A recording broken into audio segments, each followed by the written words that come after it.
Cow. What's up, everybody? Welcome to another edition of DC Action Hour. Yeah, what's up? All right. My name is Jeff. Thank you very much for joining us tonight. This is the show where we talk all the superhero shows on the CW. So that would be Arrow, Flash, Supergirl, and Legends of Tomorrow. As always, I'm joined by my co-host, Marx.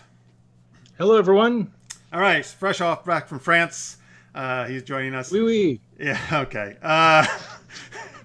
And for the second week in a row from the awesome Arrow Squad podcast, we were joined by Cammie Ray. Hi. Hello. Thanks for coming back. Thanks for having me. And you would have seen him last season on our show a couple times. Is from SciFi Pulse, Ian Cullen. Hey guys, how you doing? Great. Thank you for being here, sir.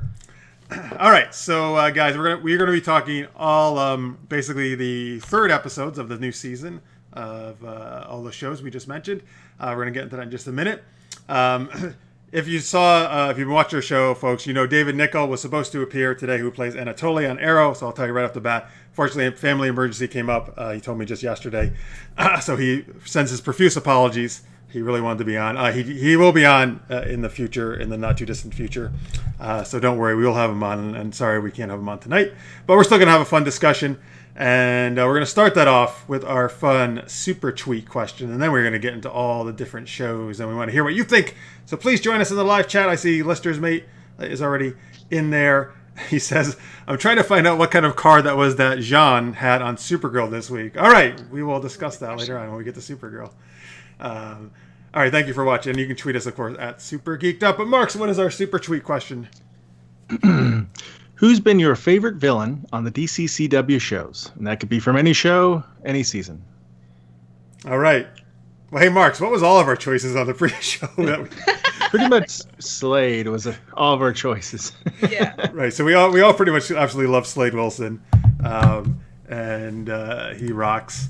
And I'm so glad that he is back on Arrow. And I don't know if you guys know, but episodes 5 and 6 coming up here of Arrow are both Slade episodes. Awesome. They're actually, like, it looks like from the quick description on IMDb, Oliver's going to be helping Slade track down his son. So I'm excited for that. Yeah. But hey, we came up with other choices too, right, Marx, besides Slade? So we didn't know. Yeah, we came up with other choices. So let's start with Ian. What's your choice, Ian? Okay, well I'm quite liking the Thinker from what we've seen of him thus far. On the Flash? On the Flash. I'm kind of liking the fact that he's a different pace of villain. But there's also the fact that he's got this big scheme. He's got, he's trying to get 12 metas together, and we're not exactly sure who all of them are. We know that one of them is probably Hazard, and the other one's definitely Kilgore. So I just kind of like that slow burn, sort of like a villain, with a plan. So you could say you can't stop thinking about the Thinker. God. Oh, damn Marx, could you actually take another trip to France so I don't have to hear these puns? Actually, I think it's more like I can't stop thinking about the Thinker. I'm with you, though. I think the Thinker is very cool so far. I'm very intrigued by him. Yeah. It's a good choice. By the way, in the chat, Kerry Johnson joins us. Hello, Kerry. He said Anatoly has failed the DC Action Hour. That's okay. No, we still love him. He is going to rejoin the platform. But Kerry also says, for his favorite villain, that Reverse Flash / Wells was a great villain. Yes, he was. Oh, yes. I agree. Excellent. True. Speaking of that, so I'm actually, if it's not Slade, I'm going to go Zoom from season 2 of Flash. I thought Zoom was very cool. Also a very, very powerful kick-ass villain. And Cammie, who do you like?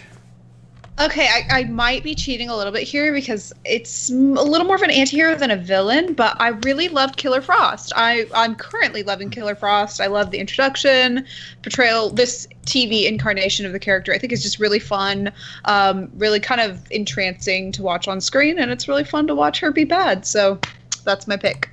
It's a great choice. I love her as Killer Frost. Oh, yeah. You think she has Frosties for breakfast? A good question. Just chill out, Ian. God, man. I hope you didn't use these puns in France. It's gonna give us Americans a bad name. I did, but they didn't understand me. Okay, good. Excellent. Good. So for me, Reverse Flash is definitely a top one. Otherwise, since someone else in the audience took that, then Anatoly is a good one for me because he's a very personal bond with Oliver and keeps kind of coming in and out of the storyline. So that's always great, actually. I always like it kind of when people have are their friends and then they turn enemies. That's always works well as storyline. Like Lex and exactly Smallville, Lex and Clark. Yeah. And Lena and Kara coming up sometime, I'm sure, in Supergirl. Yeah. Oh. In the chat, Lister's Mate says, Slade looks too much like Kurt Russell from Guardians of the Galaxy 2.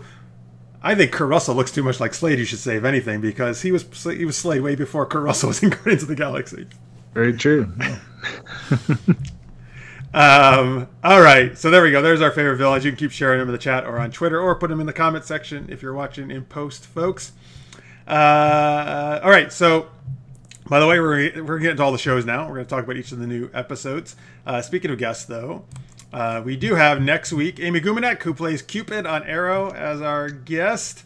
And then the week after that, November 12th, Carl Lumbly, who plays Jean's father. You would have actually just seen him in this latest episode of Supergirl. And if you're a fan of Alias, like I am, he was in all the seasons of Alias, and he kicked ass.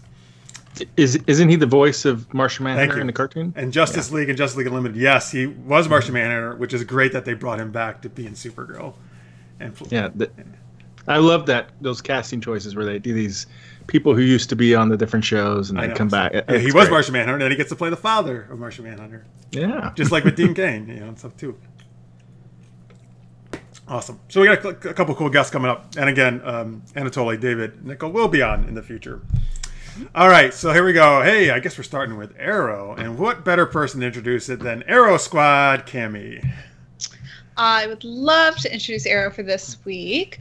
So the episode was entitled Next of Kin, so we already know it's going to be involving family and ominous stuff like that. Okay, so written by Speedweed, Oscar Valderrama, directed by Kevin Tankaroan. Probably butchered the last name, but it That's happens. Great. Yeah, it's fine. So storyline this week, the big thing here was Diggle was the Green Arrow. So there's been a bit of a passing of legacy, temporarily, of course, where there's a lot of heat on Oliver. He needs somebody else to carry the Green Arrow mantle, and so that is Diggle. So we get to see Diggle kind of carry that for a bit, but he's got some, physical/emotional injuries that are preventing him from really being able to do that and also lead the team. So some drama ensues there.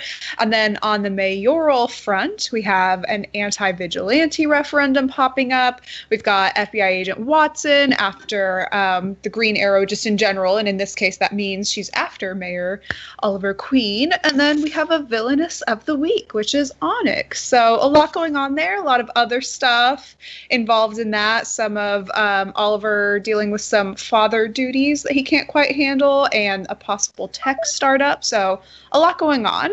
I'm going to start with my first question for you guys, which is, what did you think of the villainess of the week? What did you think of Onyx? I thought she was a little bland. Yeah? Yeah, but she fulfilled some of the story, to help to test Diggle and the team. So that was a good for her in a way, I guess. Yeah. Although the best fight scene ever, right? Yeah.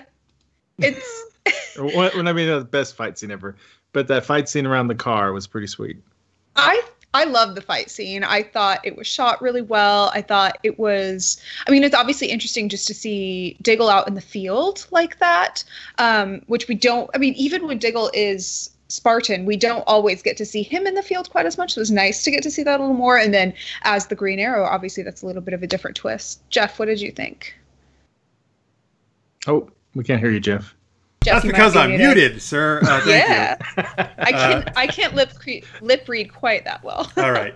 That fight scene freaking rocked. It's one of my favorites I've ever done. So obviously Marx and I were filmmakers. So I just, from that perspective, I really admired the way they shot it, with the one take shot with the camera and just how it was in and out of the car. And I just love like when they do inventive, cool stuff like that. So that was a highlight. That was the highlight actually for me of the whole episode. Yeah. It's the most memorable thing about her. That's going to be so far, unless she comes back. Does something awesome.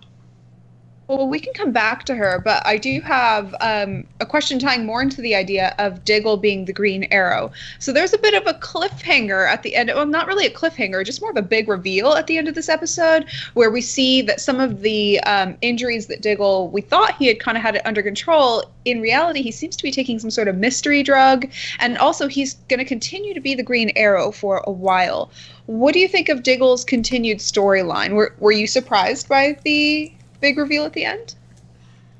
So Ian, you just rejoined us. We're talking about, were you surprised about Diggle injecting drugs into him at the end? Not really. He had to be doing something because his arm was in such a bad state the week before that I kind of twigged it that he was doing something, you know, to steady his arm. It's pity I couldn't have used it for my connection, but I just rose up before, so I need some of that stuff for my computer. Is it wrong that he just reminds me of Blazing Saddles, where like, you know, this is Rocksteady, but this is my shooting hand? Sorry, I don't know why that came out. I don't know either. It's not. It's got hibernation sickness. It's like when Han Solo comes out of carbonite, isn't it? Yeah. I mean, I think suffering from hibernation sickness. I'm kind of glad. I mean, I'm kind of glad because I think that explains why he was freezing in combat in that decision making. Because certain drugs, especially nerve damaging or nerve related drugs, can affect your ability to think quickly. So I like that to help explain it, because it felt kind of a cheat that all of a sudden he would be freezing up in combat. Right. He never really did that before. So, and it's a good complication to the storyline, and see what happens. It is. Yeah, it is. It's a good dramatic thing. I think that obviously the team, he's going to have to hide it. They're obviously going to find out at some point, you know, and that's going to become a big deal. Right. So, let me share some stuff from the chat here. Sure. Kerry Johnson says, we were talking about the fight. He says, awesome limo fight, but Diggle in the truck with the drivers playing terrible music was hilarious. I agree, man. That was one of my other favorite parts. When Diggle's just sitting there next to them. I thought that was so funny. Like, as they're driving, he's just sitting there, and it's like so kind of awkward. And does he actually say something like terrible music or something? I forget. Yeah, terrible choice of music or something. Yeah, I love that. It made those guards really relatable, really quick, and that's why I was kind of disappointed they died. It would have been fun to see those guards just pop up every once in a while and they're getting robbed all the time. Which is a running gag. And they always have a different music playing. Yeah, that'd be great. Yeah, great. Also in the chat, Lister's Mate says, I think Onyx wasn't put in the show very well. They were focusing too much on Ale figuring out how to get his kid to get good grades and the troubles that Diggle was having with his new role. I think Onyx was a weak. I mean, it was villain of the week who kind of just, she's there for that and then she goes away. Well, it's kind of felt like that. No, go ahead. Go ahead, Ian. It's kind of felt like that for the last 2 weeks, actually, villain of the week. As in, we don't really know. We're not even seeing anything of who the main villain is going to be this week, and at all. And so therefore, it's kind of felt a bit villain of the week anyway for the last few weeks. Cammie, I think with Onyx, it wasn't so much about who she was as a standalone, but it's more about who she was in contrast to Diggle and how Diggle was being a hero in that moment. Because Onyx comes in and she brings in, team leadership. She's showing that she has that. She's coming in with this confidence. She has this air where she's not a very wild and enraged villain. She seems quite calm. She seems quite sure of herself, feathers unruffled, and that kind of comes in contrast to Diggle's confidence issues in this episode, leadership issues in this episode, and echoing what Mark said, which is a really good point, that his decision-making ability seemed to have been impaired. And at first we kind of don't know why. I was a little bit frustrated by that because it seemed like they were we kind of know Diggle is a great leader, arguably better than Oliver in many ways. And it kind of seemed like they were taking that away in order to have other characters have some sort of leadership or opinion or, arguments pop up. But in reality, if it was supposed to be because of the drug, that makes a lot more sense. Yeah. Sure. In the chat, Carrie says, "Dig keeping secrets is so season 3. I'd hope Team Arrow would learn that keeping secrets, doing drugs equals bad." Mm-hmm. Yeah. To add something to what Cammie says here, although the and Maxwell, although I was a bit frustrated, the same as you guys, I thought it was quite fun to see the reversal of it's usually Diggle giving the pep talk to Ollie when Ollie's doubting himself. And I thought it was kind of fun to see that reversed. Mm-hmm. It was. Yeah. That was another highlight for me. Oliver, I think that was an awesome talk he had, and just very confidence building and exactly what Diggle needed. What Oliver did. So and again, really showed why Oliver, I think, has become actually such a good leader, and really showing a lot of compassion to Diggle and the friendship that they built. Yeah. There was a great line in the episode where they said that the Green Arrow wouldn't exist without Diggle, because if you remember the quite early seasons, Diggle was the first and most instrumental person in making sure Oliver was able to establish this identity and become a hero and not just a vigilante. So I think that it was a really nice nod to sort of what Oliver's created and Diggle's role in what Oliver has created. You bring up Oliver, and some of the people in the chat have brought up Oliver as well. So we can dive into that, because he had a good 3 or 4 things to juggle. So he's got FBI agent Samantha after him. He's got to handle the anti-vigilante referendum, and then he's got to handle quadratic equations because he's a father now, and he's got a kid who needs help on his test, which I thought was such a practical and real struggle. Right. I like how quadratic equations were probably the toughest thing for him, actually, out of all those. Yeah, that was the one thing he couldn't really do, he's right? Let me go against Black Siren or something. Yeah. Well, quadratic equations, that was just sort of like the gateway for Olicity. Yeah, definitely. Mm-hmm. If I was a writer on that show, I'd kill her off. Yeah, so you've been who off? Alyssa, yeah, he's been talking about killing Felicity off for a while. Ian has. Oh goodness, no. No. So Ian, I feel you that I am not an Olicity fan, and amazingly enough, and if you watch the show, I am not an Olicity fan. But amazingly enough, this episode kind of turned me around, where I actually enjoyed them being together, and I was like, oh my god, I can't believe that just happened, and I'm actually okay with Olicity. Yeah, and it was, again, I don't know, it's the way they did it was nice. It felt natural. It was nice that they were actually kind of they were getting along. They weren't fighting with each other. He was helping with his son. If the relationship is like that, I'm okay with it. Well, wait till next week. I think with this episode, it was nice because we could kind of see. So the struggle with William up until this point is that he's not really sure if his dad's a hero. He thinks his dad might be a bad guy, and the one thing that Felicity has kind of always brought to the table is she always sees Oliver as a hero, even in moments where he's about to be arrested, everybody's turned against him, the team left the city, he's been left for dead, whatever. She's always the one who is there to kind of give him that pep talk and see him as a hero. And I think that by kind of introducing her into William's life, that's going to be the key point that's going to turn William around and be able to see his dad through that lens and see him as the Green Arrow, or see him as a hero and not just the bad guy who was involved in potentially his mother being killed. You know what I mean? Yeah. So I thought that was a nice thing. And like Jeff just said, and I think, Marx, you've echoed this sentiment as well, here they kind of fixed the issues with it being consistent and organic. I'm not really one to get warm fuzzies over TV shows, but it was you really could get the warm fuzzies watching those moments, and we didn't have to watch them be pulled apart or fight or do anything. They were just genuinely working together. It was pretty nice, I think. Because that's the way. I'm sorry. That's the way I think, though. If you go back to the beginning seasons, right, when Felicity and they were just friends, and it was kind of awkward flirting. That's kind of the way it was. They were just helping each other. They were on a team, right? And the three of them, Diggle, Felicity, and Oliver, were just all trying to do the best they could. So it's nice to get back to that. Yeah, but Ian, go ahead. OG3.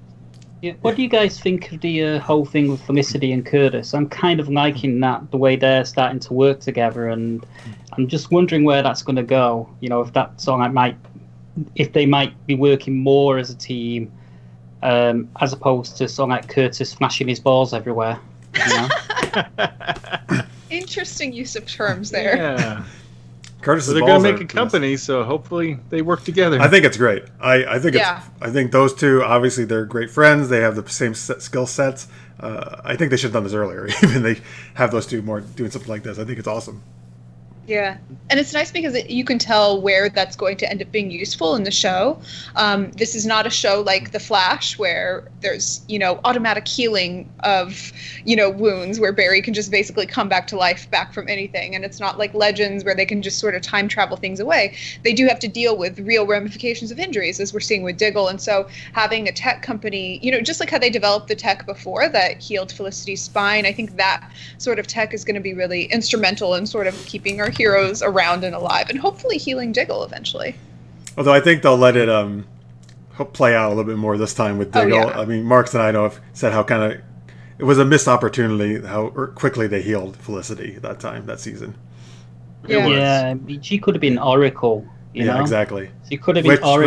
Which was a little Easter egg this episode. That Oracle on the board. We saw that on the little board. Crossed off as a possible name. In the chat, Carrie says, Olicity done right can be phantasmic. Stephen and Emily have great chemistry. As long as the writers don't take them to soap opera status, I'm good. Yeah. I think that's a problem. They do have such good chemistry. It's kind of wild to watch. Even in scenes where like I've not really enjoyed the writing for it, they always bring the chemistry at least. And the soap opera thing is kind of my issue. That was kind of my issue in the early seasons as well, with the ships that were in the early seasons felt a bit soap opera-y. Like, you like this girl, but you cheated on her with her sister, but her sister's dead. Oh, she's back to, and it's like, oh, this is so daytime soap opera. And those are the kind of storylines I think you can put into the comics, because comics, you're sort of allowed a level of cheesiness that you can got to get away with. But when you actually put that with real people on TV, it kind of just makes it a little too soap opera-y. So I'm kind of happy they steered away from that. And now they have, I guess they have the opportunity to have sort of like a stable, adult, healthy relationship if they continue to choose to write it that way. And they've certainly got the chemistry for it, so. Yeah, I think there's an element of that soap opera-ish stuff, though, on the CW anyway, because it's kind of aimed at that teenage audience sort of thing. Yeah, absolutely. You're right. In the live chat, Carrie also says, Felicity and Curtis want to start a company. How about figuring out a way to make Felicity's miracle spine fix affordable? That would be a big money maker, actually. Yeah. I think they should call it Smoky Balls. Get out of here. We'll workshop that name. Yeah. We'll talk about it. No? Okay. No, it's like workshopping the Green Monster name, right? Yeah. And then Technoballs. Lister's mate had said in the chat, William looks nothing like Ollie. That's a bad casting call if you ask me. And Lanier just joined us in the chat. Nothing wrong with daytime soaps. General Hospital is my guilty pleasure. LOL. That's fair. Cool, man. That's totally cool, Ryan. I'm waiting for the evil Oliver twin, long lost twin. Oh, well, as it turns out, that's coming up in a few episodes. No, kidding. Sort of kidding. Crossover. Spoiler. What? Little Earth X. Oh, yeah, little Earth X. What? Okay. Or is it Earth 10? Spoilers? What? Yeah. Roman numerals. Yeah, I'm still waiting for them to do Green Arrow, Green Lantern. That I know you want that so good. bad, man. You like. I want that so bad. I just want it so bad. You're gonna be, unfortunately, I think you're gonna be waiting a long time for that to happen. We did have some other comic nods in this episode. We had Cord Industries. What'd you guys think of that? They get robbed a lot. They get robbed all the time. They got about the same security as Lex Luthor does have in Smallville for his mansion. Yeah. I quit wearing cords in the 80s. But how you want Green Lantern, Ian, I would love to see Ted Cord Blue Beetle, and I thought we might see him when Dinah says, I'm going to talk to the CEO. So I got super excited that maybe they were actually going to give us Ted Cord in this episode. They did not, of course. But right. They psyched me up for a few minutes. In the chat, by the way, Lister's Mate says there actually are a lot of soap opera veterans in Arrow. I guess people who had been on soap operas in the past. Actors. Yeah. No, that's not. I really don't have anything against soap operas. It's just, with any superhero show, you're going to have a romance, whether you like romance or not. And I do like romance in shows. I just, for superhero, not daytime television, that sort of thing, I think I would prefer for it to be like a good partnership where it's like two, people with equal heroic values wanting to kick ass together, not carbon copies of each other. So I wouldn't necessarily want to see Oliver with somebody who's just, in another leather suit fighting in the field, but just who have equal, kind of goals and not really, I didn't really love the push and pull that they had. And I get, Ian, you had a really good point. This is the CW. This is a channel where they're going to have like sort of the teen romance drama and all of them. And that's fine. But I think with this show, especially because Arrow is supposed to be kind of the oldest, most adult-ish show of all of them, I think I would love to see just sort of a stable, consistent relationship where, like, they're just working together and, a little bit of angst if somebody gets kidnapped or something, but not really all the time fighting, I guess. Yeah. I'm still shipping Arrow and Huntress. Oh, dude, bring back Huntress. Arrow can get in line. That's even better. Okay, screw you, Ollie, get out of here. I just, I love Huntress so much. I want her to come back so badly. Lanier. I just want a Birds of Prey. I didn't know you did, man. She's like she's my favorite character actually in DC, to be honest with you. Yeah. Lanier in the chat says they have as great security as the Star Labs Cortex. Yeah, you're right. True. And then Lister's Mate says, didn't Felicity come up with a name, but they said it sounded like a TV show from the 80s. Yeah, it was Bit by Bit. Yeah. Right? Yeah. Yeah. God, it sounds like Simon and Simon, doesn't it? And stuff like that. I actually didn't mind Bit by Bit. I thought it was kind of cute. Chow's in Charge. Oh, I love that. I love Charles in Charge. I just rewatched that recently, man. I watched all the seasons again. The A-Team. Yeah. You think they're going to do like Smoke Industries or whatever? Didn't they have like no, they're not going to use. I don't think they're going to use their names. They're going to come up with they should do a Deep Purple callback. Smoke on the Water. And call the company that. All right. Are we okay with spoilers here? Like, I'm not going to spoil the name of the company, but I'm going to reference something that's a spoiler. Yes? No? Yeah, sure. Go for it. Ish. Sure. I think that if, hypothetically, there is a wedding coming up on Arrow, that could affect what last name is used in the title. Oh, interesting. Interesting, yeah. Yeah. Just a thought. All right.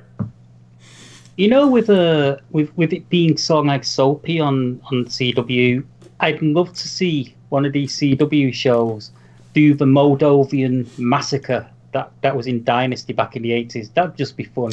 Oh, I don't even know what that is, but sounds terrible. Sounds like a lot of people got killed. It was really stupid, but it'd be funny to see.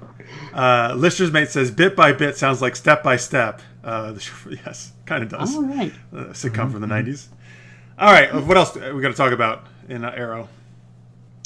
I think that covers about everything. I think everything else is mostly just related to theories of what's going to happen with Diggle. And at that point, it's mostly theories. But do you guys have any theories you'd want to share about what's going down with him? He's going to learn to shoot with his left hand. Yeah.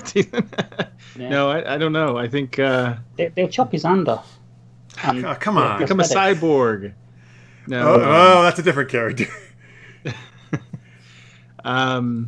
Yeah, I think it's going to be interesting. It'll be interesting to see what the drug is that he's taking and if it has any unusual side effects. I'm hoping it's like a watered down version of what Slade took. I think that would be kind of a nice callback. Yeah, be a nice callback and potentially superhuman side effects of some sort. Yeah, maybe he gets sort of like a little bit, unlike Diggle, and goes a little crazy like Slade Wilson did. Possibly. Ooh, then Green Arrow versus Green Arrow. That would be cool. I don't know if that's going to happen, but that'd be cool. I was wondering if, with the leadership struggle, if there was going to end up being sort of a civil war situation with Team Arrow where there ends up being two sides. Because they've got enough people on Team Arrow now to sort of form Team Arrow A and Team Arrow B, and I could see it going that direction. I don't know. Plus, Mad Dog's kind of not really too happy with the situation at the moment. Wild Dog. Wild Dog's a little, Wild Dog needs to stop complaining, though, because he gets his ass kicked every time. Absolutely agree. Like, in this episode, he gets his ass kicked, and I'm like, dude, what are you doing? And then he's complaining about Diggle. He's scrappy. Is he filling in for Curtis? The scrappy equal like incompetent now. But and I actually think Renee's a cool character, but like he is probably the weak link of this team. That was my biggest problem with this episode, that how him and the other team did not have Diggle's back when something went wrong immediately, and they kind of all were like complaining and like, guys, you're a team and you've been working together for a while now, and Diggle always has everybody else's back. He's been the most solid guy. Like that kind of pissed me off that they were so quick to jump ship. And I get what the writers were trying to do. It was Diggle needing to have a question of leadership and confidence and stuff. I actually see where you're going there, because if you go back to last year when Wild Dog joined the team, Diggle was kind of like a little bit of a father figure to him. You know, before it went over to Quinton Vance. So if anything, Wild Dog should have had his back more.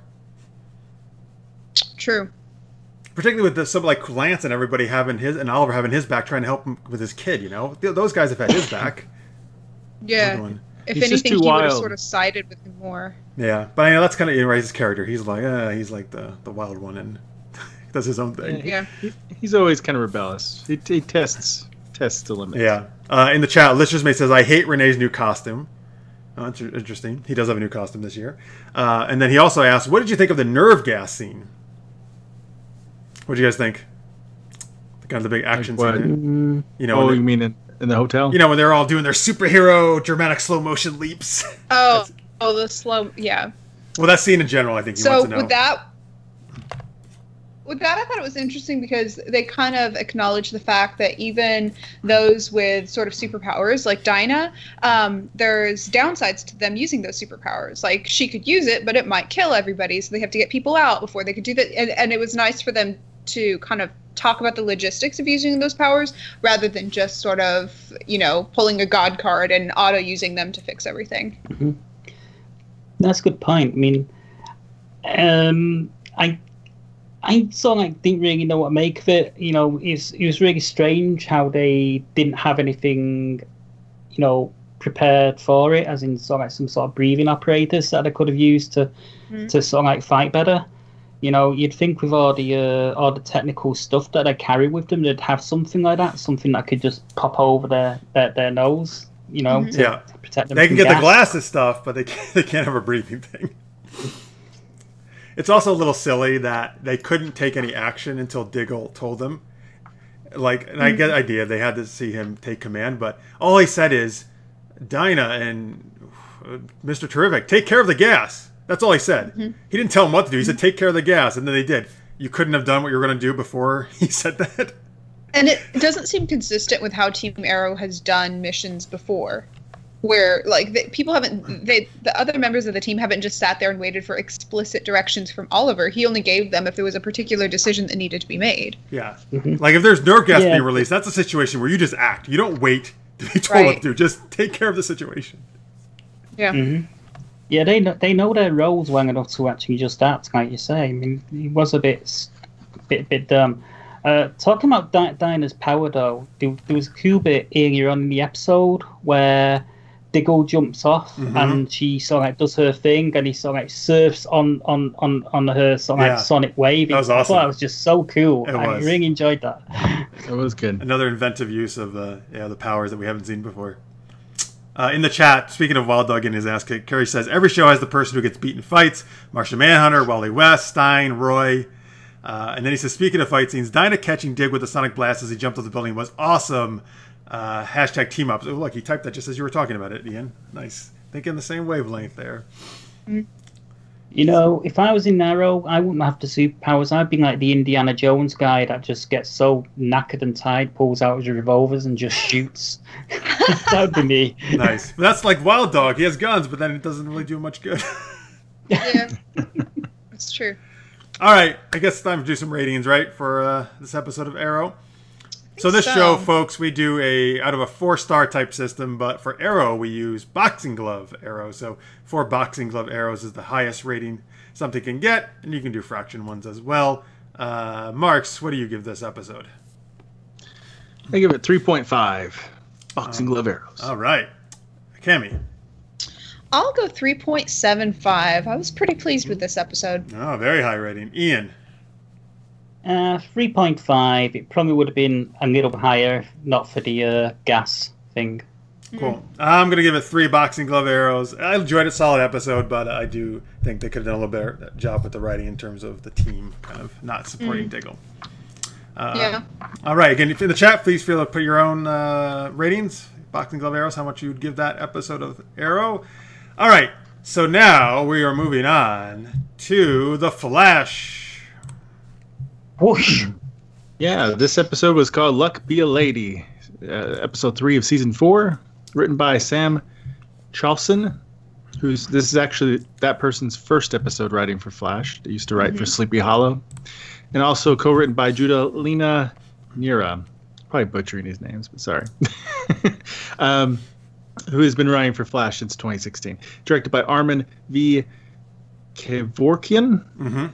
And who's actually is only directed a few times. They're usually a visual effects supervisor for Flash, Legends of Tomorrow, Supergirl. Used to do Voyager and Enterprise visual effects supervising. So that's kind of cool. So in this episode, we meet Hazard, a new meta with luck powers, who gives the team in the city some deadly bad luck. Meanwhile, Harry Wells returns to Earth-1 with some bad news for Wally from Jess, which sets Wally on a new path. So the main bad evil meta this episode was Hazard. What would you guys think of Hazard? Go ahead. Kind of fun. Fun, because we got like a little sneak peek of her secret origin, right? About how all of her bad luck in the beginning was. Did you guys like that? I mean, yeah, the MySpace reference was kind of interesting. That was so weird. I liked her as a character, and it was performed well. Like the opening and being in a Vegas style casino, I almost. When I turned it on, I'll be honest with you, and I turned on I don't know 10 seconds probably after the episode started. I actually thought did some show go late?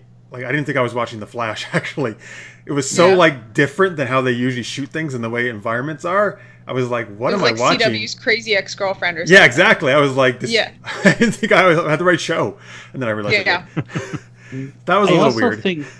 I also think having her work in the casino right at the beginning was a little bit too obvious. It's too on the nose.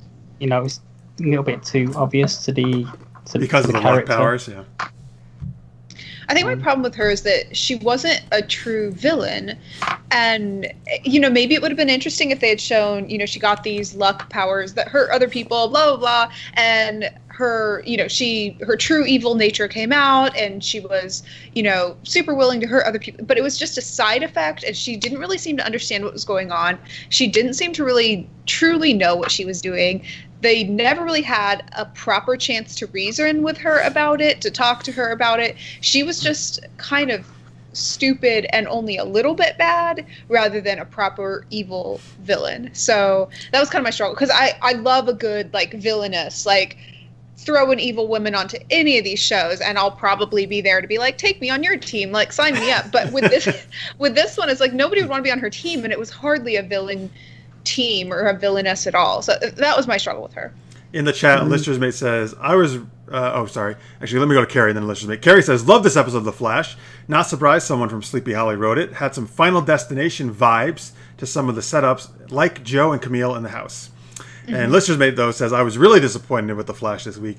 As a huge fan of slapstick comedy, they could have done some very amusing things with this girl's powers. Yeah. Lanier says, Sugarland Beard played Hazard. She was VJ on YTV here. What's YTV? Tell me what the acronym is, sir. And the voice of Rini in Sailor Moon. She was known for her voice being naturally very high pitch. Huh. Yeah, those sort of women that I avoid by default. Jesus Christ! All right.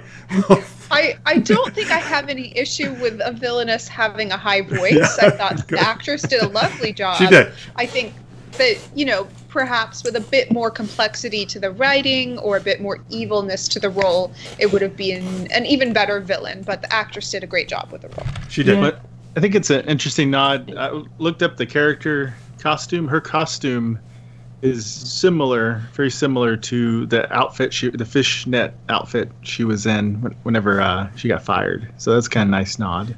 Yeah. Oh, that is from the comics? Comics loves to put women in fishnets, don't they? Yeah, right? Yeah. Mm-hmm. And they haven't done it with Black Canary, interesting enough. Yeah. No. Yeah.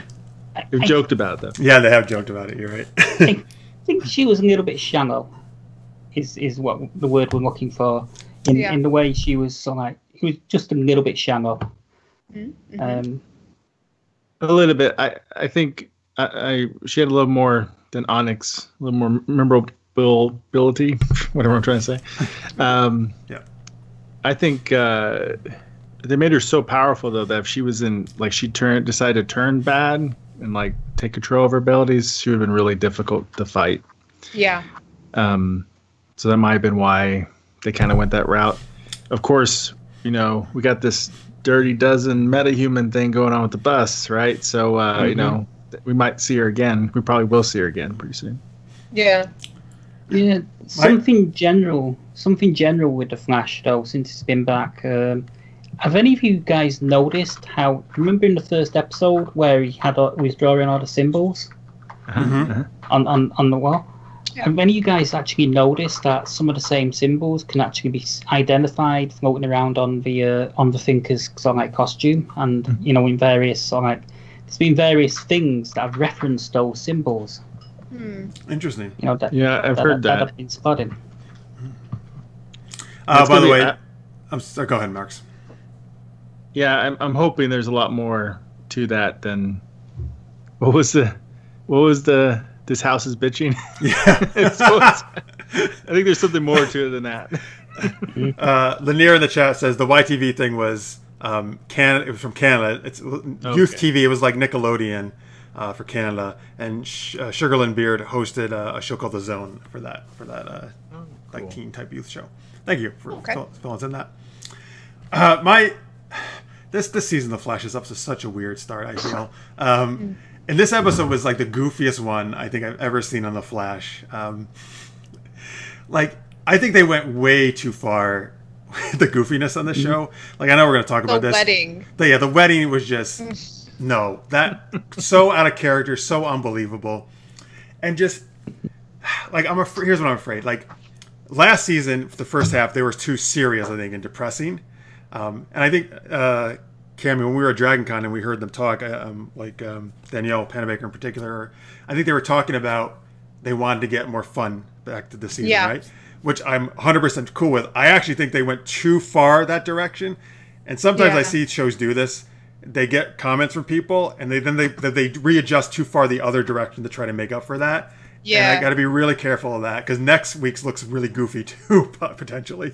Because I think they need to keep in mind, like, when people were pointing out, like, you brought up Dragon Con, when people are pointing out episodes that we thought were great and fun Flash episodes, we're talking episodes where we got to see the Flash try to get drunk and see if that works with his powers, and then we had that cute karaoke scene, and that's set within a larger episode where he and his team of Cisco and Caitlin are trying to take down a villain with great, cool, comic-y scenes, and we just have this exploration of his power of, could the Flash get drunk? Like, that's an interesting question. Let's try and explore that. And they had a cute way of doing that. And that was a great episode, as opposed to this kind of episode where it's like, you have a character climbing up on, like, the altar during a funeral, and a priest goes into, like, allergic shock, and, they're trying to get married, and, there's, like, 3 different wedding dresses, and there's, the Flash slips on marbles. There's just all this stuff where it's like they tried too hard, shoved too much in it, and that's not how these characters would act. It's not like a cute, let's answer a question of what would the Flash happen to do in this silly situation. It's like, let's plunge this entire team into this silly world and kind of like make some of the main characters seem really dumb. I don't know. I wasn't a huge fan of this week's episode. It was a little bit like watching the Roadrunner cartoons. Yeah. I did like the scene where he like fell and then handcuffed himself somehow, and he's like, "How does that even happen?" Tell you what I did like about this one. I thought this was a really good episode for Joe. Oh yeah. Yeah. It's probably the best episode we've seen for Joe in a while. Yeah, we get that big surprise at the end. right? Yeah. You guys want to mention that right now? Or? Let's go. I'm going to share something in the chat. Listener's Mate says, did you notice the small reference they made to Pac-Man in this week's Flash? There was a ghost from the game and power pellets on the barrel that the marbles were in. I did not notice that. Oh, wow. Very cool. Carrie said yes, he did, though. All right, yes, Marks, why don't we go into the yes. pregnancy? So the very last thing was that Joe finds out, his girlfriend is pregnant. So it's kind of shocked to silence there.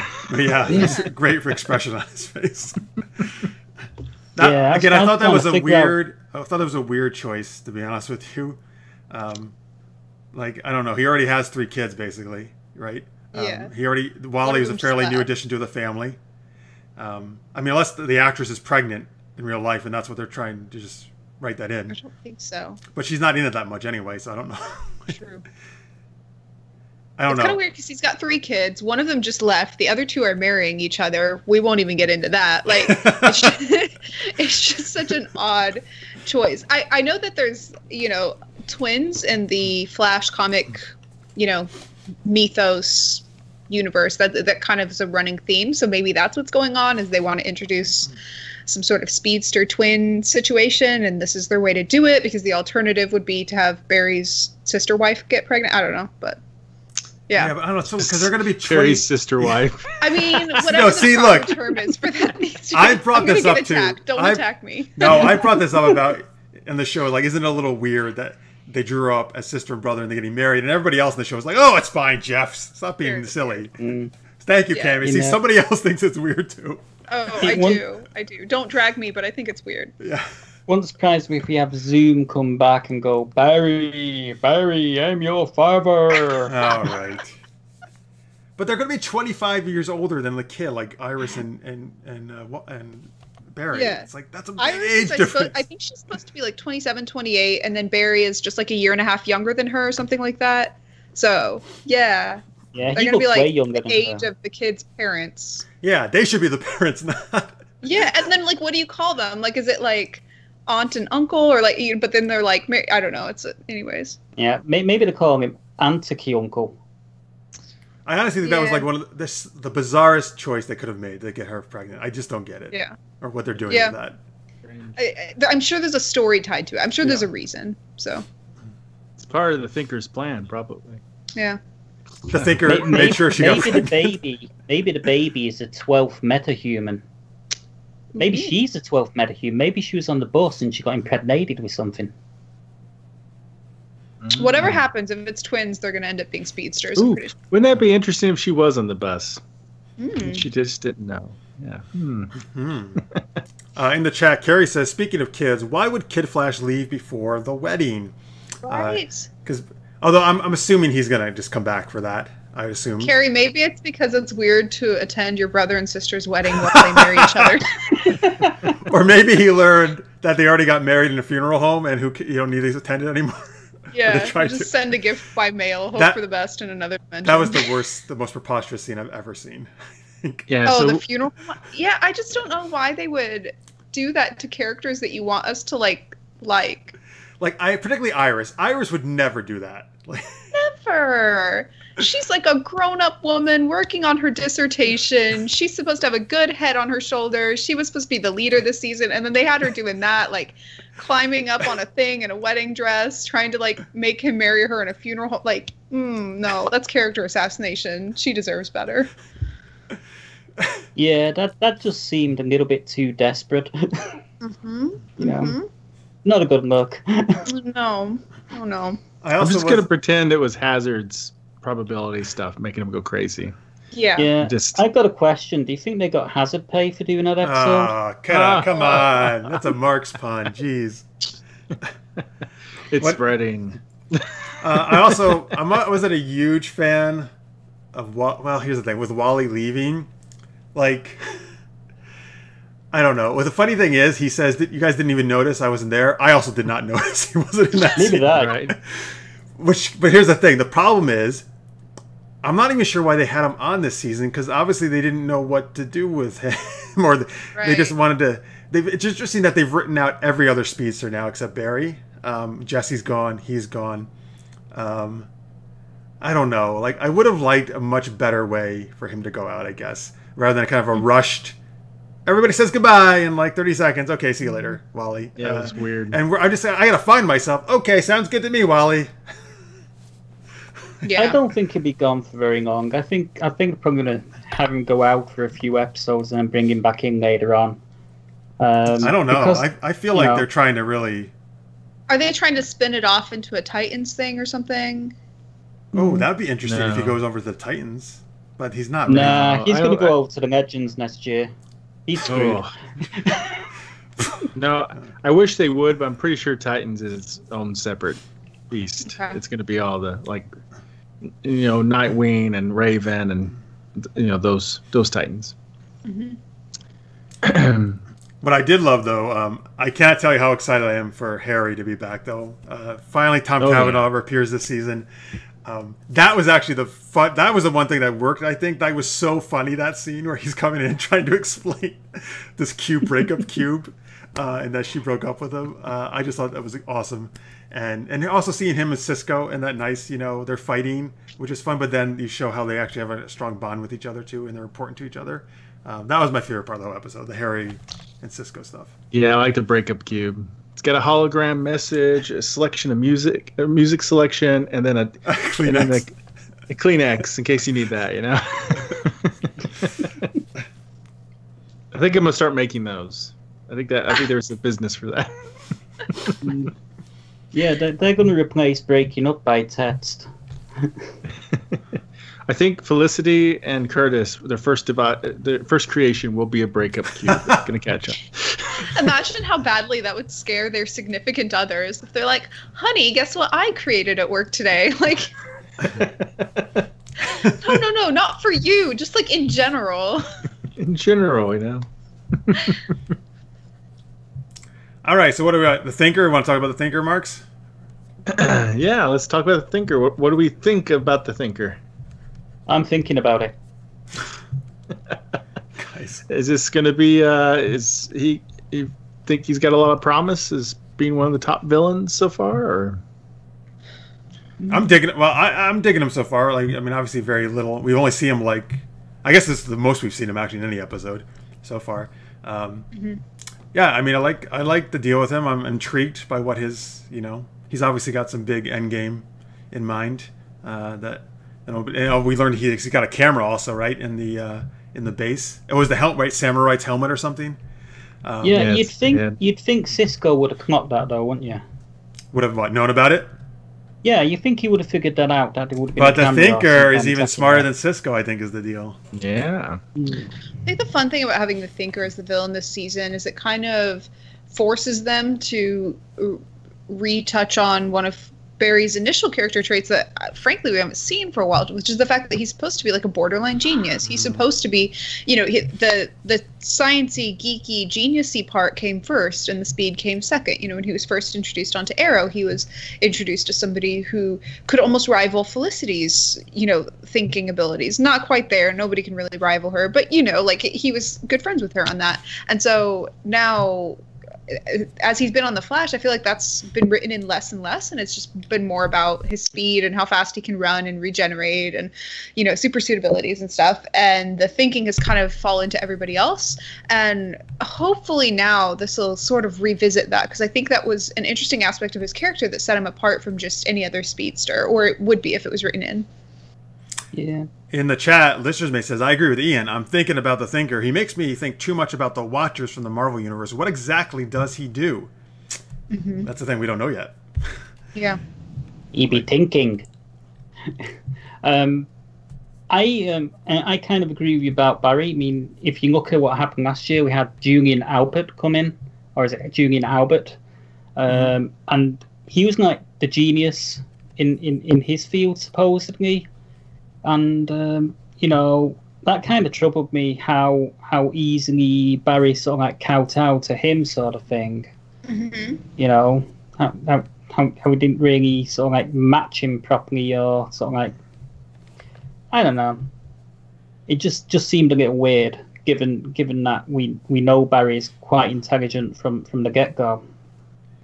Yeah, no, I'm with you. That's a great point, Cammie. I would also like to see Barry back to using his intellectual prowess and not just rely all on his Flash abilities. Because being smart is cool, man. Like, why do you think we love like Felicity and Mr. Terrific and Cisco, you know, and Caitlin and everybody? Absolutely.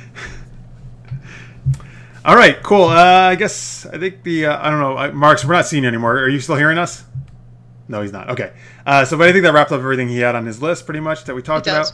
So why don't we do some ratings out of 4 lightning bolts is the maximum rating Flash can get. Cammie, what do you give this episode? Oh, good. I don't want to be mean, but it's probably going to be pretty low. You can be mean. No, it's fine. Okay, this one maybe 2 at best. Maybe I'm with you. 2. I'm giving it 2 lightning bolts. Yeah, no, I did not. Yeah. I did not dig it. Yeah. Ian, what are you giving it? 2.11. Okay. Oh, all right. You know, slightly higher than just to be a little bit generous, you know, but you're not too generous. Very nice. Yeah. That's probably the lowest any Flash episode has gotten collectively on the show. And actually, I just think they made a big misstep with this whole like wedding situation, and it's in every episode. You can't escape. Oh well. Yeah. All right. So I don't know. I hate weddings. A rocky start. I love to Flash weddings. This one's just not good. Yeah. No, I like weddings that aren't in funeral homes. Yeah. A good point, Jeff. But I just hate weddings in the context of when they're always brought up in TV shows, and you know. All right. So there you go. There's the Flash. By the way, folks, Marx actually was gonna bow it anyway because since he's been in France, he hasn't got a chance to catch up on Legends or Supergirl. So it's gonna be the 3 of us for the rest of here. So to talk those 2 shows, we're gonna switch over to Legends of Tomorrow now. And Cammie. Okay. See you guys. Oh, Marx, you're there. I didn't know you could hear us. Yeah. We can't see you. You can't see me? Okay. All right. But yeah, so Marx. That's okay. We're saying Sorry goodbye. about that. My internet went out, but good timing. So. Right. Well, Marx, before you go, Marx, tell them about where they can check you online. You can find me online at marxpyle.com. And feel free to tweet at me over at Mr. Marx. And I'll be back next week all caught up and good to go. So. See you guys later. Awesome. All right. See ya. All right. Now we are going to turn it over to Cammie to intro Legends of Tomorrow. Sure.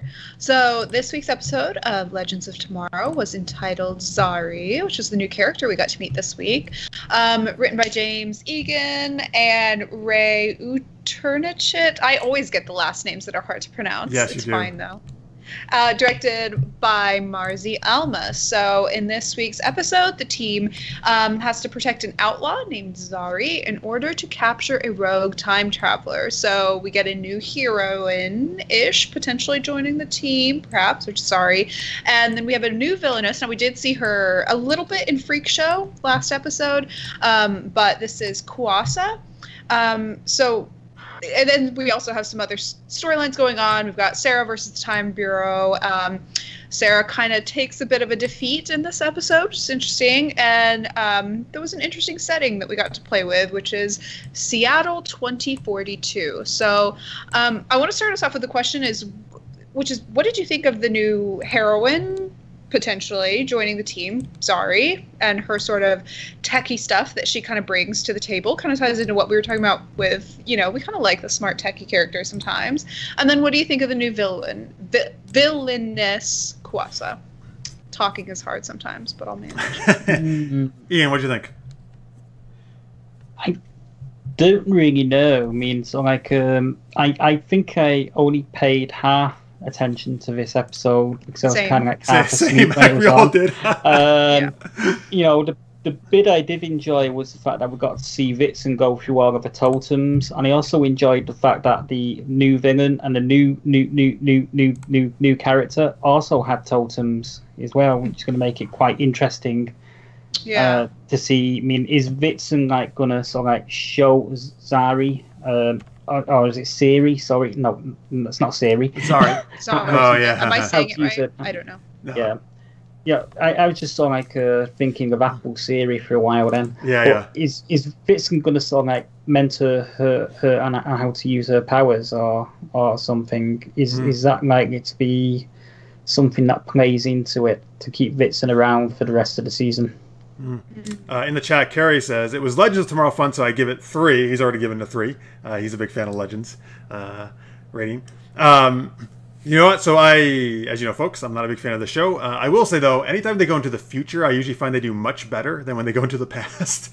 That's true. So I wish they would go more into the future. Because then they can't really mess things up since it hasn't happened yet. They're going to the future. Right.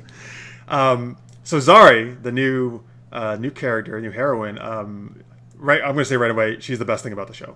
Like right off the bat. Okay. Like I really dug her character a lot. And since I'm not a big fan of the other character, she's become my new favorite. Right? And I think she's going to be a regular, right? From this point on, I think that's the idea. Yeah, she's according to the casting announcement, it seems like she will be, and seems like they're potentially also setting up already. And this may be an entirely separate question.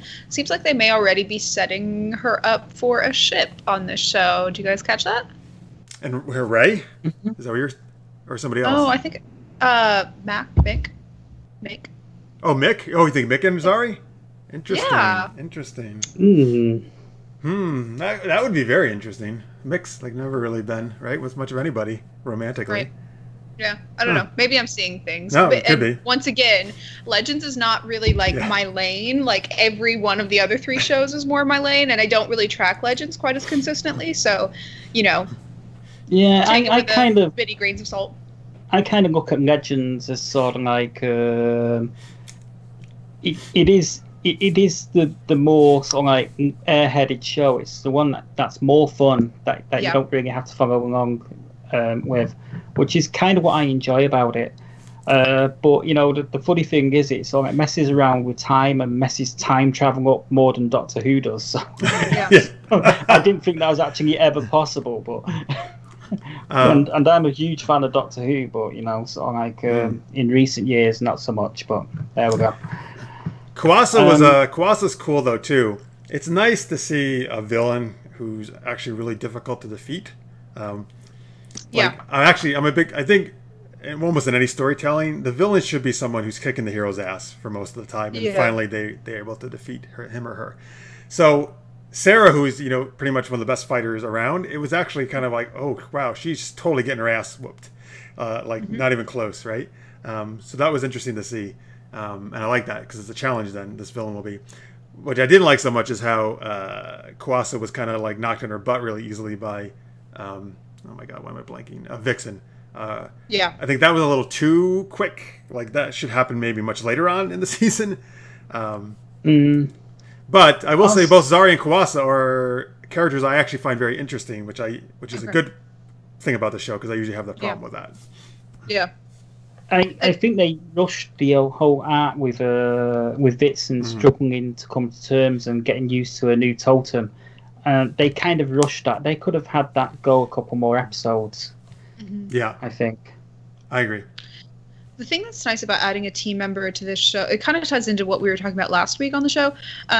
Adding a new team member to Legends who was not somebody who was already on another DC CW show who needed to leave for whatever reason and found a home on Legends.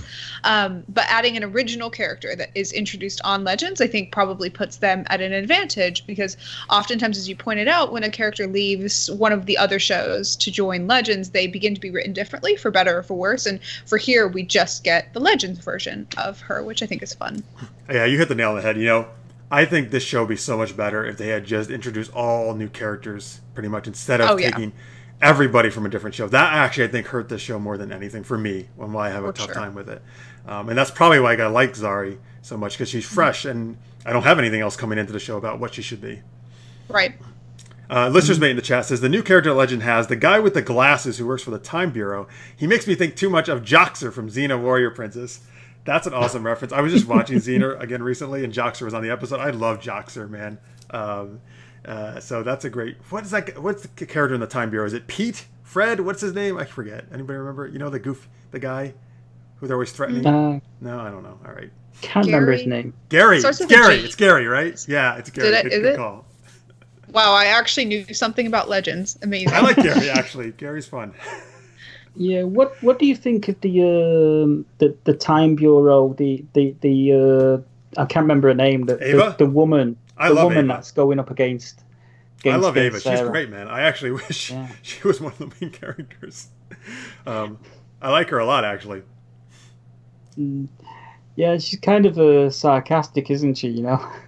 Yeah, but she's right. She's like saying, you guys are idiots. You're messing everything up. Knock it off. You should be in jail, basically. And they're I like... love the characters who can kind of call the alleged heroes out on their BS when they're, not really truly being the best heroes possible.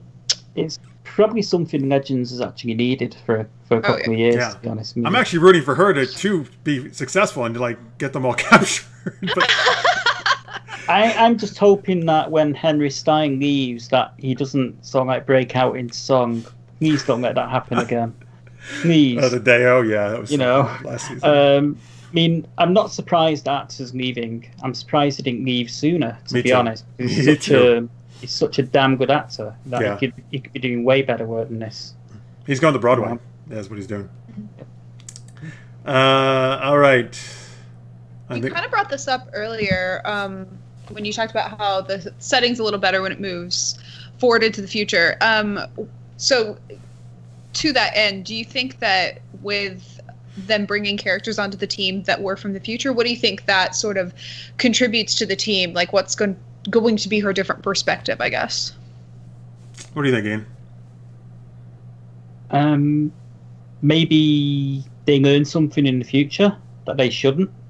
Mm-hmm. They couldn't. Yeah. That's always the thing with time. Something like that. Yeah, could be.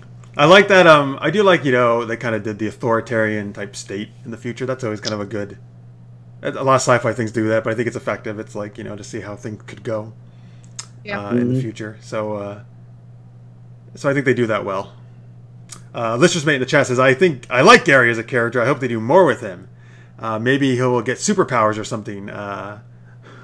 Possibly. I actually kind of like him as the kind of the geeky time bureau guy. Yeah. Mm-hmm. All right. Yeah. Go ahead, Ian. Cowering in the corner. Yeah. Yeah. Let's see. I don't know. Anything else about Legends we didn't cover?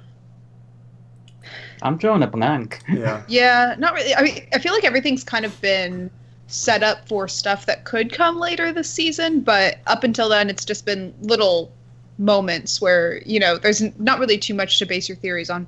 Yeah, I want a Velociraptor to come back through time with super intelligence, like the talking gremlin out of Gremlins 2. Oh. I think they should do something like that. Well, that would be interesting.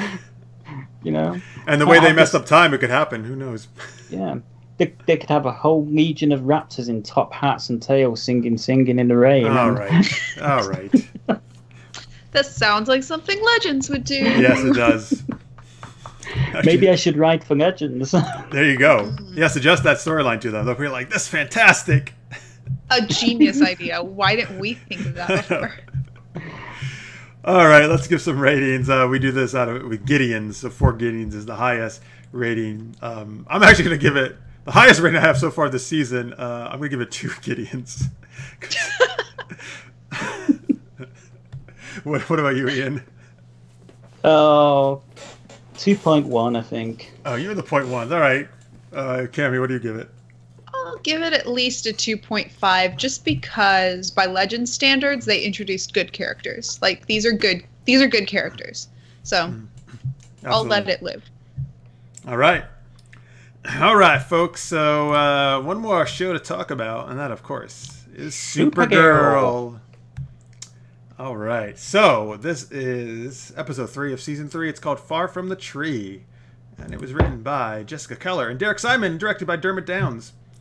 So in this episode, so Maggie reaches out to her estranged father, and Eliza's throwing her and Alex a wedding shower. And meanwhile, Kara joins John on a mission to save his father on Mars. This, I'm going to say right off the bat, I love this episode. I honestly think it's easily one of the best they've ever done on Supergirl. They were firing on all cylinders, I think. I actually think this season is off to a fantastic start in general on Supergirl. Yeah. Most improved, I think, of the 4. Kara was actually more relatable in this episode than she was in the previous 2 and the entirety of season 2. Like the part where she pulls up in the car towards the end of the episode as a distraction, that was hilarious, and that's the sort of Kara we need to see more of, as opposed to this mean, surly, I'm so bad, sort of thing. I'm with you. Yeah, I mean, Kara. You know what Kara was better this episode is they kept her away from boys. Yes. Right. That was nice because she just got to be a good friend to Jean and and help him and be a superhero. And they finally, they moved past the depression stuff. We only got a little bit of that. So she got kind of back more to just the Kara, like I really like to see, where she's trying to be a good friend and a hero. So that was nice. I was behind Kara again this episode. I want to talk about the Mars. The Mars thing was a big storyline, obviously. And I think that Jean and his father, we talked earlier, Carl Lumbly, who's going to be on our show in a couple weeks, played the father. Who I thought it was just a really great, well done storyline on Mars, and the whole fathers. I think that worked out well. What did you guys think of that? I really enjoyed it. Although a friend of mine made an interesting observation. He was asking, why are all the white Martians black? Why they're not different, sort of like coloured white Martians? Why are they all black? Do you mean when they go into human form? Yeah, and I found that quite an interesting question, considering that everything on television is about racial diversity these days. Why are all these white Martians, when they go into human form, black? Why are all the Kryptonians white? That's another one as well. Interesting. It's. I think in this case it might have something to do with, I don't know what the rationale is behind it, other than this is the best actor to play this character, so that's who they cast, and when they're casting his father and his family and his friends, that's going to continue who they cast, just like with Kara casting her biological mother, they're going to cast somebody who looks as much like her as possible, that sort of thing, right? But perhaps the rationale is when, aliens from Krypton or aliens from Mars come to Earth and they take human form, they choose whatever human form matches the area that they're living, perhaps? Maybe. Yeah, well, Jean took it obviously because he had to masquerade as the guy, the director, right? Right. And then what's the name of like the girl who was who Jean likes, who brought him to Mars? Megan? Yeah, it's like Megan. It's like a version of Megan. Right. Yeah. So Megan. So, here's the thing, too. If Megan goes to Mars and her human form is a black woman, right, or a biracial woman, I'm not sure exactly, it makes sense if the white Martians haven't seen anybody else, they're going to copy what she is. So maybe that's part of it, too, That's a good point. I mean, it's just it's just this question that this guy came up with that I know, and I thought it was quite an interesting question, and I'd never really thought about it before. And like Cammie said, why are all the Kryptonians white? Why have we not got any black Kryptonians or any Japanese Kryptonians or Asian-looking Kryptonians? It's it's interesting. I'm also one thing. It doesn't really totally make sense that why they all would have been in human form to begin with. But there is that line in here saying we like to take the form of the people visiting us or something, right? Yeah. A lot of it, I think, just has to do, of course, with also it costs a lot of money to do all that CG. Oh, the special effects makeup, the stuff you have to create for that. Yeah. Right.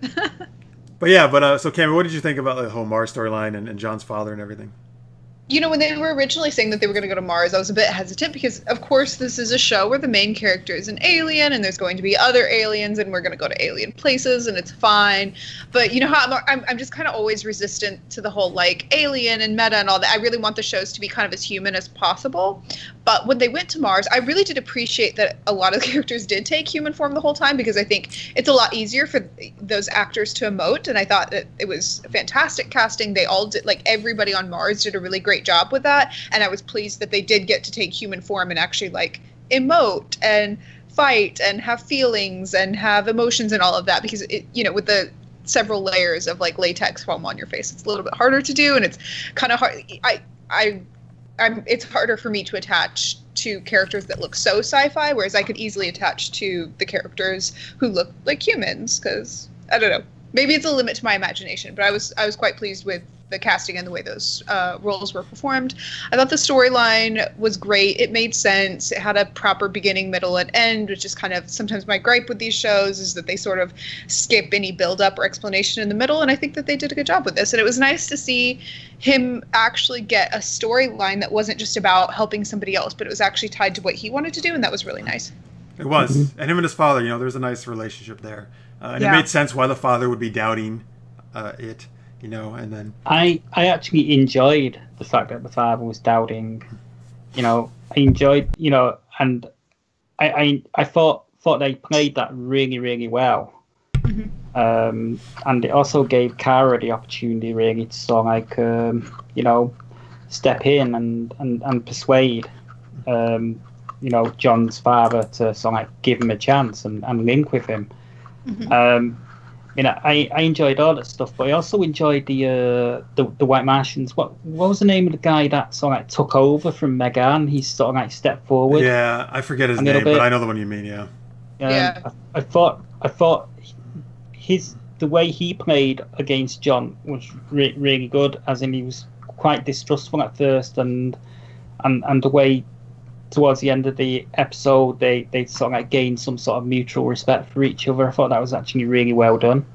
Yeah, and well written. In the chat, by the way, Lister's Mate says, Kara pulling up in the car, that was like Bugs Bunny. And then he still wants to know what kind of car it was. He wants to say it was a 57 or 58 Ford. I'm not a car guy, so I'm going to say you're correct. Sure. It was a car, man. Yeah. It was just a car. It was a shiny car. True. All right, cool. So that's the other. So that was a big part. The other big part of the episode was back on Earth with Maggie and her father. So, so you know, she kind of reveals to Eliza and Alex about what happened with her parents and how like as soon as they found out she was gay, they drove her and dropped her off at her aunt's, and then Alex kind of encourages though to maybe reach out again and invite him, you know, since they're getting married. She doesn't want to at first. She does, and then first off, Carlos Bernard is the actor who plays her father. If you watch 24, you'll know him very well as Tony Almeida. Tony Almeida. I love Tony Almeida. He's so amazing. Yes. As 24. In real life, I think he's a little probably too young. They made him look very older for this role because I was like, Tony Almeida is kind of like the young gun on 24, but that's been a while since that show's been on. So all right, I'm okay. Yeah, but he's kind of aged quite a bit since 24. I mean, they salt and peppered his hair a bit. Yeah, they did. They made him look much older, I think, than he really... He's kind of going a bit salt and peppery anyway, because I've seen him play the villain in Dallas. Oh, really? Okay. All right.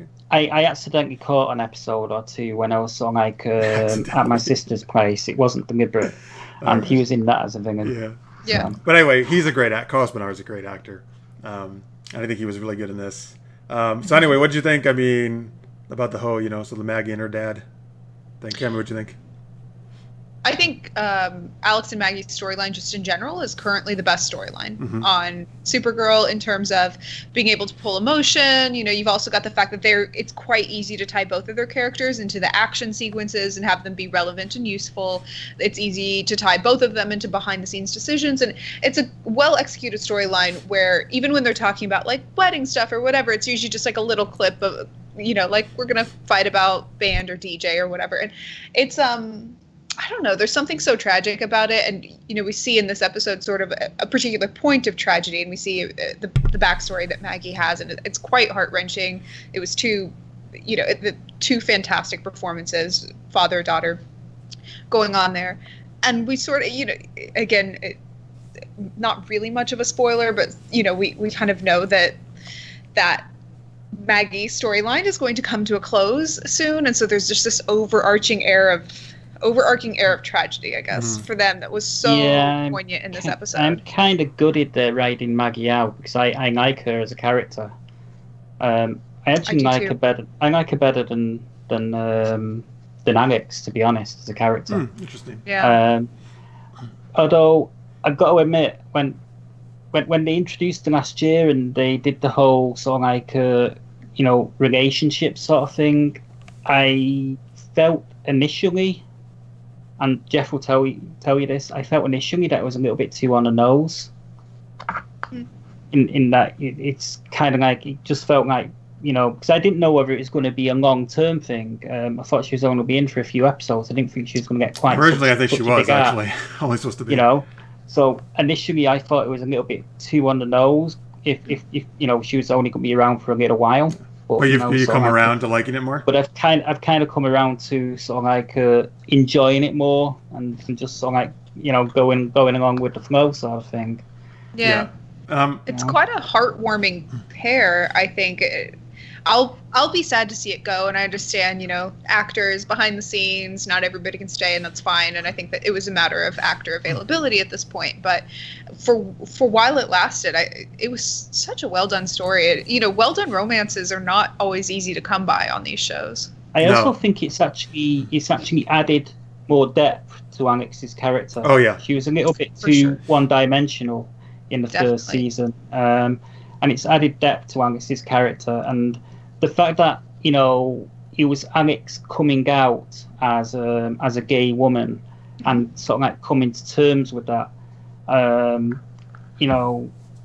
kind of learning about that through her relationships and everything. I just thought that was actually at first I felt it was a little bit clunky, but as it evolved, it got better, I think. Yeah, I mean, and I'm with you, Cammie. I think Alex and Maggie has been the best thing about Supergirl, particularly last season. Yeah. I think it's the best relationship on any of the CW DC shows. Yeah, so I will be sad to see it go, but I think it looks like they're going to handle it in a good way, Lowen, the best way they can. I'm kind of sad to see it go, but I'm not really a romantic, so. All right. It's nice seeing such a nice, good relationship, though, instead of all these drama. They complement each other so well, and it's so fun to see them, having each other's back in the field and things like that. It's nice. And, they've given Supergirl, Kara, 5 to 8 different romances, and none of them have really stuck. So it's nice that one is thriving on the show. Yeah. And of course, again, near the end, they brought up the whole kids thing again. So, I mean, again, obviously that's going to be the thing that it does break them apart. Yeah. Is that Alex wants kids. Even she keeps saying she's not going to be okay with it, obviously. And Maggie does not. In the chat, listeners I'm sorry, you can go ahead if you want to ask. Do you not think it's going to be a bit more tragic than that? Alex wanting kids is going to break them up? I 100% think. I think they established that last episode, right? And then again here. And again, I think the biggest issue that's going to break any couple up in terms of not letting them get married. It's going to the kids issue. Mm-hmm. One of them gets gunned down or something. Yeah. See, I hope not. I hope they don't kill Maggie, because it'd be nice to at least see her maybe come back at some point in the future. If Yeah. In the chat that got away. Yeah. In the chat, Lister's Mate says, "I do admit it was nice having an episode that didn't revolve around the offices of the Daily Planet and Catco. Having a normal life outside the office was great to see." That was nice to see. Mm-hmm. I agree. I'm just pleased that we're not seeing the Guardian this season. Yeah, I know it's weird. No Guardian so far. It is kind of strange, given that they made that such a big part of the second series, and not so much now. Yeah, they may realize that wasn't totally working. I think James Olsen had the potential to be such a great character, and then they started writing badly for him, and then they stopped writing for him, and then they were just randomly like, oh, never mind, he really wants to be a hero, and then that's just kind of misplaced in the show. And they're all over the place with him, and too often they just drop his storylines and don't continue because it was a bad idea to start with it. But he had so much potential. He could be such a great character, and of course we know he's usually the canon love interest for Kara in the comics, but that doesn't seem to be the case right now, so I don't really know where they're going with that. I'm curious, but also not curious enough to really want them to pick up the Guardian storyline again, because I think that was really poorly timed and badly handled. I love Wynn's character. I think Wynn's evolved brilliantly. Yeah, Wynn's great. He started out a little bit too much like the stereotypical, best friend sort of thing, with a crush on Kara and stuff like that. And he's just really evolved into this really great character. And in the musical episode last year, I think he was the best. He was rocking a proper rock voice there. I almost got my guitar and picked it up, plugged the amp in, and went for it. So sort of give the guy a bit of support. But nice. Yeah, as soon as Wynn went to the DEO, that he found their place for his character, I think, and he's been great. And I agree, James. I'm just gonna call him Jimmy. He's the one character they don't know what to do with him. I think everybody other character they know what they're doing, and they got them in a good place, but. It's too bad because the actor is good, man. Like he could do some really good stuff with that role. Yeah. Listeners May says Olsen and Wynn didn't have much screen time at all this week. Oh yeah, they were like at the shower basically, real briefly. Yeah, but that's okay. You know, I mean, that's, you know, some episodes they should spotlight certain characters and not others. That's nice to give everybody, you know, their time to shine. And this was Jean's time to shine. Yeah, Absolutely. we didn't get too much in terms of on the nose poking fun at Donald Trump this week, which was also pretty good because I think it's been a little bit too on the nose. Yes, there was. That stuff. Oh yes, you're right. That's been you're right. They're too. I mean, this show is very. They want to get a social message across, which I'm totally cool with. But you're right. They're very obvious about it. That's been my complaint as well.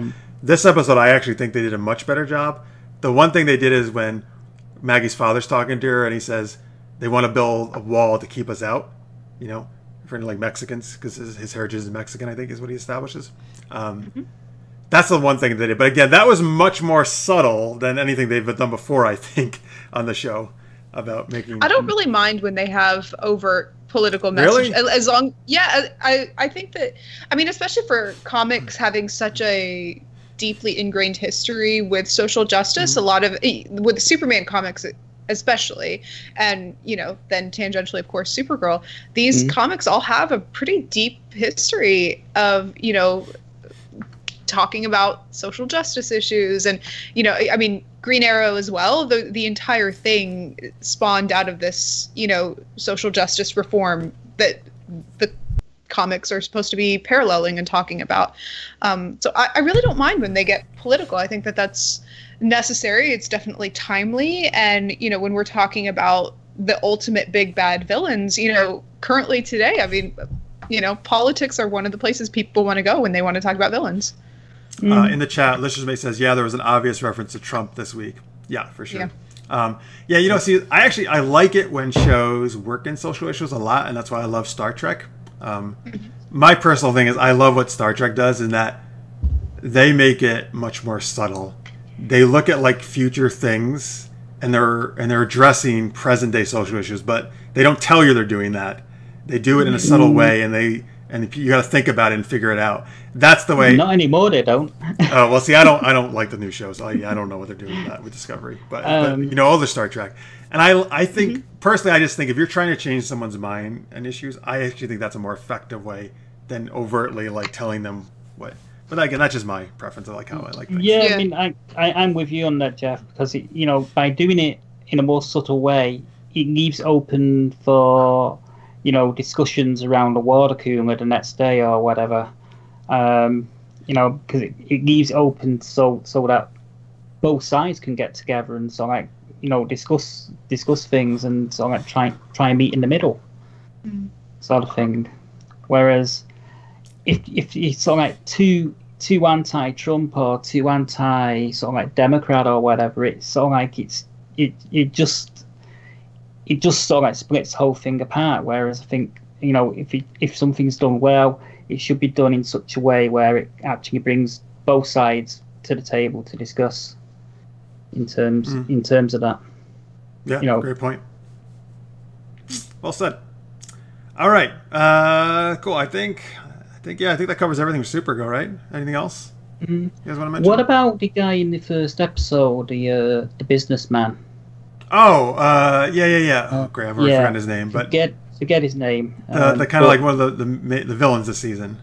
Yeah, he's kind of one of the villains this season. I'm just wondering what's going on with him. Is he still sort of like still swimming God away from that oil tanker where, you know, trying to get to, you know, because like he's a pretty sort of like I won't say he's a major character in the comics, but you know, he's got connections with Darkseid in the comics. I'm just wondering if Darkseid's going to be, interesting. You know, he's and stuff like that. So I'm just wondering if something like that's going to come about because of that.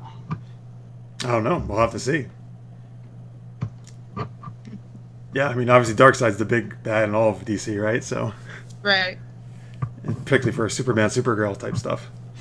Yeah, and given that Supergirl kicked Superman's bitchy whining little ass last year, she can take on Darkseid, right? Yeah, right. All right, let's do some ratings for Supergirl. We do it out of capes. 4 capes is the maximum rating. I actually am going to give it a full 4 capes, which I don't give out too often. But yeah, man, I really think, I don't know, it's hard for me to think Supergirl doing too much better than they were just. This is just a great episode, I think. Both storylines, I think, were very well done. So kudos to everybody involved. Ian, what do you give it? I'm going to give this one 4 capes. Oh, all right. I really like this one. And I'm not, for me, Supergirl's my least favourite of the DC shows normally. So, all right. It's a bit of a turnaround. Yeah, Cammie. We'll go with maybe a 3.75. I think it was really good. But, there were a few things I could, a few tweaks here and there, but it's fine. 3.75. All right, that's very high ratings for Supergirl. All right, folks, there we go. So that's all 4 shows for the week. So we'll be back next week. There's all new episodes for everybody. So we'll be talking about those. And again, we're going to have Amy Gumanek, who plays Cupid on Arrow, as their guest. Cool. And then the week after that, Carl Lumbley, who was, I don't even know how you say this name, Marin Johns, I don't know. But he's John's father. We saw this past week. Those Martian names are tough to pronounce. All right, so we'll be back next Sunday, of course, discussing all that. Cammie, why don't you tell people where they can find you and the other cool stuff you do? All right. Well, if you want to hear our podcast, which reviews Arrow every week, you can find that at arrowsquad.com. If you want to see any of my live reviews of Arrow, which usually come after each episode, you can find that on my YouTube channel, which is at Cammie Ray. And if you want to find any of my live tweets, which is actually probably the best content. No, I'm kidding. That is at Cammie Ray on Twitter. All right.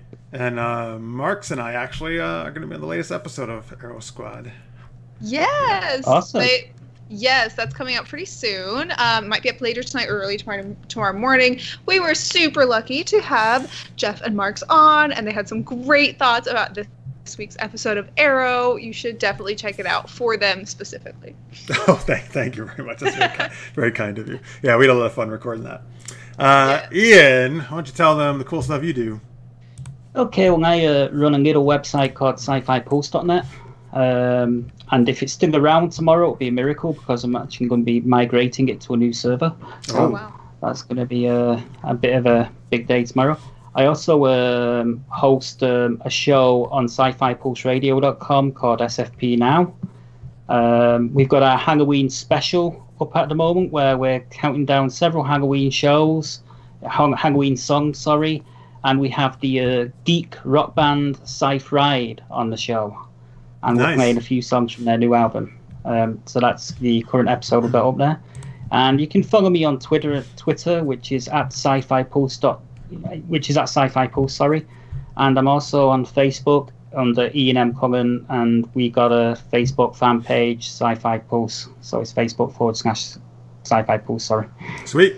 And hey, check you out on MySpace like Hazard too, right? I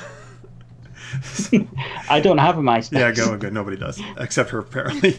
All right, of course, folks, you can check us out at supergeekedup.com. That's our flagship thing where all our shows, including this one, are under. And you can find all the past episodes there on our YouTube, which is Super Geeked Up over on YouTube. Our Patreon is patreon.com/supergeekedup.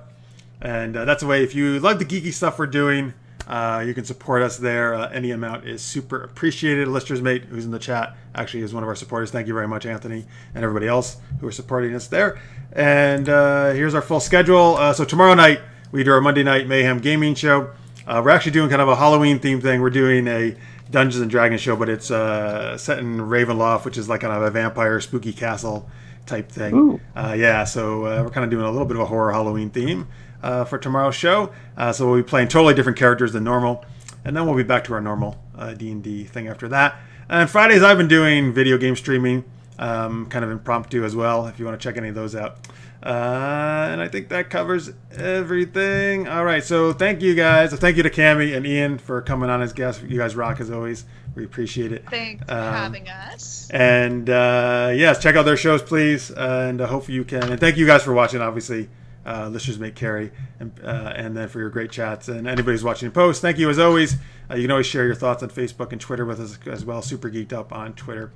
Thanks so much, folks. We will see you next Sunday night at 8 p.m. Eastern Time. Hope you enjoyed it. Have a great week, everybody. Bye.